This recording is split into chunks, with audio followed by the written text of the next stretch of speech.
नमस्कार, आप देख रहे हैं द क्रेडिबल न्यूज। मैं हूं शालिनी। अयोध्या, जहां सदियों का इंतजार खत्म हुआ तो लगा था कि अब चारों तरफ बस राम राज होगा, लेकिन अफसोस आज उसी पावन नगरी से ऐसी खबरें आ रही हैं जिसे सुनकर हर राम भक्त का कलेजा छलनी हुआ जा रहा है। प्रभु श्री राम जिन्होंने पूरी दुनिया को मर्यादा सिखाई, उन्हीं के घर में उन्हीं के चढ़ावे पर कुछ लोगों ने ऐसा हाथ साफ किया कि आज पूरी अयोध्या शर्मसार हो रही है। राम नाम की लूट है, लूट सको तो लूट लो। इस कहावत को कुछ रसूखदारों ने इतनी शिद्दत से सच कर दिखाया कि अब भक्तों का भरोसा डगमगा रहा है।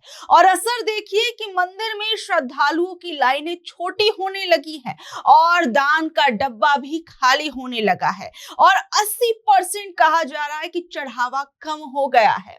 और ये हकीकत है अभी राम मंदिर की। अभी हाल ही में जब सूबे के मुखिया योगी आदित्यनाथ अयोध्या पहुंचे तो नजारा बदला था।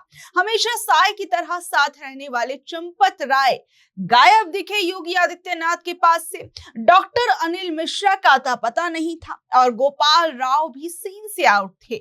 जिन चेहरों को मंदिर का भाग्य विधाता माना जा रहा था, वो विवादों के घेरे से ऐसे घिरे हुए हैं कि मुख्यमंत्री ने उनसे दूरी बनाने में अपनी भलाई समझी। चंपत राय जी, जो कभी राम मंदिर के हर फैसले के केंद्र में होते थे, वो मुख्यमंत्री के दौरे के वक्त 4 किलोमीटर दूर कार सेवकपुरम में अपनी किस्मत और एसआईटी के तीखे सवालों का हिसाब लगा रहे थे। और मंदिर में चढ़ावे की चोरी का ये मामला कोई छोटा मोटा या उठाए गिरे का किस्सा तो है नहीं। एसआईटी पिछले 6 दिनों से मंदिर में है। जांच की आंच के चलते 150 संदिग्धों की लिस्ट तैयार हो चुकी है, जिसमें 25 बड़े नामों पर गाज गिरना बिल्कुल तय माना जा रहा है। जिन लोगों से पूछताछ हुई, उन्हें सख्त हिदायत दी गई कि आप लोग शहर छोड़कर नहीं जाएंगे, लेकिन भागने वाले तो पहले ही दांव खेल चुके हैं। निर्माण प्रभारी गोपाल राव के भतीजे और मंदिर के कर्मचारी सोमेश आनंद से जब एसआईटी ने बात करनी चाहिए तो उनका फोन ही स्विच ऑफ आया। अब वो कहां अंडरग्राउंड है, ये तो राम ही जाने। एसआईटी ने अब तक लवकुश, अविनाश और टिन्नू जैसे 5 सेवादारों की निशानदेही पर 2 करोड़ रुपए कैश बरामद किए हैं। ये वही लोग थे जिनकी ड्यूटी दान पात्र के पैसे गिनने में लगी थी। जरा सोचिए, जो हाथ दान गिनने के लिए थे, वही हाथ जेब भरने में लग गए, वो भी मंदिर के पैसों से। हद तो तब हो गई जब 13 जून को कर्मचारी टिन्नू के घर से सीधे सोना बरामद हुआ। अब वो सोना कितना है, इसकी गिनती अभी बाकी। लेकिन खेल सिर्फ कैश और सोने का नहीं है। खेल तो उन 60 किलो चांदी की शेलाओं का है जिन्हें देश भर के ज्वेलर एसोसिएशन ने मंदिर की नींव में रखने के लिए बड़े खुश होकर दिया था। रसीदें मौजूद हैं, देने वाले गवाह हैं, लेकिन नींव में वो चांदी कहां गई, इसका जवाब ना तो मंदिर प्रशासन के पास है और ना ही कागजों में है। जौनपुर के एक परिवार द्वारा दिया गया एक बेशकीमती हार भी सरकारी फाइलों और मंदिर के लॉकर से गायब है। अब बात करते हैं उस भव्य मंदिर प्रशासन की, जिसके मुखिया नृपेंद्र मिश्रा ने खुद माना कि पूरे राम मंदिर के प्रबंधन में भारी खामियां हैं और इसे पूरी तरीके से चेंज करने की जरूरत है। वाह, जब तक मंदिर बन रहा था वाही लूटने की होड़ मची थी। उस समय कैमरे के सामने हर कोई ऑल इज वेल का बोर्ड लेकर खड़ा हुआ था। चुनावों से लेकर बड़ी बड़ी रैलियों के अंदर राम मंदिर की गुणगान गाए जा रहे थे, गाने बज रहे थे कि जो राम को लाए हैं हम उनको लाएंगे। लेकिन जैसे ही दान के पैसों में सींध लगी, वैसे ही समझ आया कि मैनेजमेंट के नाम पर वहां सिर्फ और सिर्फ लापरवाहियों का अंबार लगा था। ना तो दान का सही से ऑडिट था और ना ही कीमती सामान का कोई पुख्ता रिकॉर्ड था। ट्रस्ट की महासचिव चंपत राय जी शुरुआत में इस पूरी चोरी को विपक्ष का प्रोपेगेंडा बताकर अपना पल्ला झाड़ रहे थे। कह रहे थे कि ऐसा कुछ हुआ ही नहीं है। लेकिन जब पानी सिर से ऊपर चला गया, तब जाकर बीजेपी के अपने ही नेताओं ने पीएम मोदी को चिट्ठी लिखकर सीबीआई जांच की मांग कर डाली। और जब खुद पीएमओ ने इस मामले की रिपोर्ट तलब कर ली, तब जाकर ट्रस्ट के हुक्मरानों की सिट्टी पिट्टी गुम हो गई। और आज आलम यह है कि चंपत राय और अनिल मिश्रा की कुर्सी जानी लगभग तय है। जो लोग खुद को मंदिर का सर्वे सर्वा समझ रहे थे, आज वो एसआईटी के सामने स्टेट बैंक के मैनेजर और कैशियर के बगल में बैठकर अपनी सफाइयां पेश कर रहे हैं। जाहिर है, जहां इतना बड़ा मुद्दा है, वहां राजनीति कैसे पीछे रह सकती है। समाजवादी पार्टी लगातार इसकी जांच की मांग कर रही है, राम के नाम पर हुए घोटाले की मांग कर रही है और ये भी कहा जा रहा है पार्टी की तरफ से कि चोरी 2-4 लाख की नहीं बल्कि 5 से 7.5 करोड़ रुपए तक की है। अखिलेश यादव ने भी ये कहा था कि इस महापाप पर सरकार की चुप्पी बेहद संदिग्ध है और वो इस पूरे मुद्दे पर सरकार और सीधे हिंदुत्व के नैरेटिव को कटघरे में खड़े कर रही है। दूसरी तरफ सरकार और खुद मुख्यमंत्री योगी आदित्यनाथ अब डैमेज कंट्रोल मोड में आ गए हैं। अयोध्या की एक जनसभा में मुख्यमंत्री ने विपक्ष को लेकर कहा कि ये वही विपक्ष है जो कभी राम भक्तों पर गोलियां चलवाता था, जिसने सुप्रीम कोर्ट में हलफनामा देकर कहा था कि राम तो कभी हुए ही नहीं। मेरी अपील होगी सभी राम भक्तों से, अयोध्या के बारे में जो समाचार पत्रों में सुनने को मिला,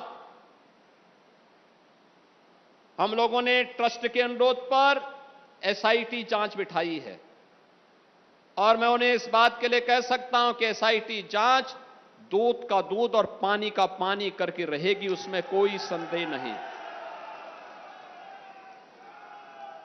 लेकिन मैं सभी से इस बारे में अनुरोध करूंगा, सभी पक्षों से कहूंगा कि कोई भी ऐसी अनर्गल टिप्पणी और बातें न हो जो राम भक्तों की भावनाओं को आहत करती हो,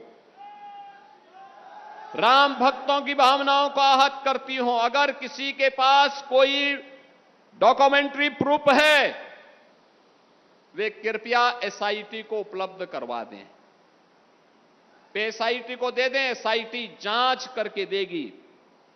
लेकिन जनता का सवाल है कि महाराज विपक्ष ने जो किया सो किया, चलिए, लेकिन आपकी नाक के नीचे आपके बनाए ट्रस्ट के लोग रामलला का चढ़ावा कैसे डकार गए?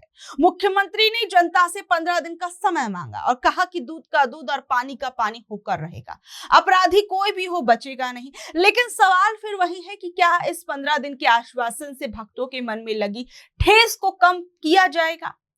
वहीं राम मंदिर के एक पूर्व इंजीनियर दीनानाथ वर्मा ने सोशल मीडिया पर एक बड़ा खुलासा किया और उनका आरोप है कि ट्रस्ट के सदस्य डॉक्टर अनिल मिश्रा मंदिर के हर काम और सप्लाई में सीधे 40% की कमीशन खाते थे। दीनानाथ के मुताबिक उन्होंने जब एक ठेकेदार से पूछताछ की तो उसने माना कि मिश्रा जी को 40% कमीशन देने की वजह से ही उसने बिल 1.5 गुना बढ़ाकर बनाया था। इंजीनियर का दावा है कि जब उन्होंने इस कमीशन खोरी की ऑडियो रिकॉर्डिंग ट्रस्ट के महासचिव चंपत राय को सुनाई तो वो सन्न रह गए, लेकिन कोई कड़ा एक्शन लेने के बजाय चंपत राय ने कहा कि जाने दीजिए, सब चोर हैं।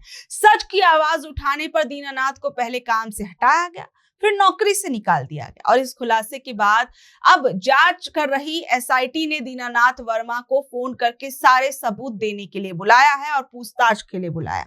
इंजीनियर दीनानाथ ने कहा कि वो जांच टीम के सामने आने को तैयार है, लेकिन उन्हें अपनी जान का खतरा है, इसलिए सरकार पहले उन्हें पुख्ता सुरक्षा दे।